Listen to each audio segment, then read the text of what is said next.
instead of being like, hey, maybe there's a reason for this. Maybe you can attribute this to something. So if you don't know the context of this video, this young man is responding to a content creator named Long Beach Griffy, who made a video about how gangbanging is pretty much ridiculous because it's just a group of grown men getting together to fight over a block that they don't own. And that's an absolute fact. Now, yesterday I said on my live that when somebody from the black community mentions these things, there's always going to be somebody that comes along and try to defend it. This is one of those young men. There is nothing you can say to defend gangbanging. I don't care how much slavery, how much redlining and Jim Crow that you bring up. That is not justified to go join the gang for the sole purpose to terrorize your neighborhood, because that's exactly what these gangs do. They don't come together and do yard work. They don't come together and clean up the parks and paint the buildings around the neighborhood. They come together to destroy and also destroy each other. And people get caught in the line of fire that has nothing to do with their beef with each other, like children. But you don't get that, do you? You probably don't understand that.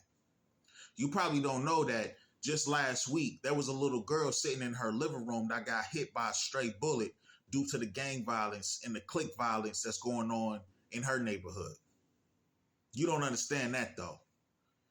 But see, this is what I was saying yesterday. Why do we defend the BS behavior that goes on in our communities? We're the only people that do that. You don't see nobody else doing that. You don't see any other group of people doing that but us. And it's getting old.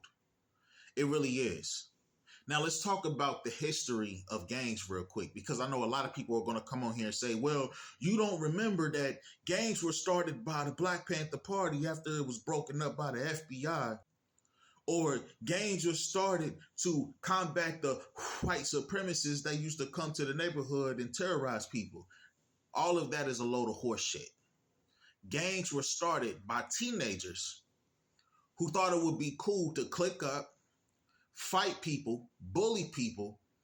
And the reason why more gangs were created was to fight back against the gang that was first started in the neighborhood in the first place. Example, the Crips. If you don't believe me, go read Tookie Williams' book. Go read his autobiography. He specifically says he started the Crips, him and Raymond Washington, because they were tired of being bullied by the other gangs that were already established in their community. They were stealing purses. They were robbing radios out of people's cars. They were breaking into people's houses. They were jumping people, fighting people. I mean, you name it. And then as time went on, they went from this to this. And now we have the gang culture that we have today. So to sit up here and try to justify the behavior that goes on in the community when it comes to these gangs, that right there is surface level thinking. That alone right there is the surface level thinking that you tried to blame Long Beach Griffy for.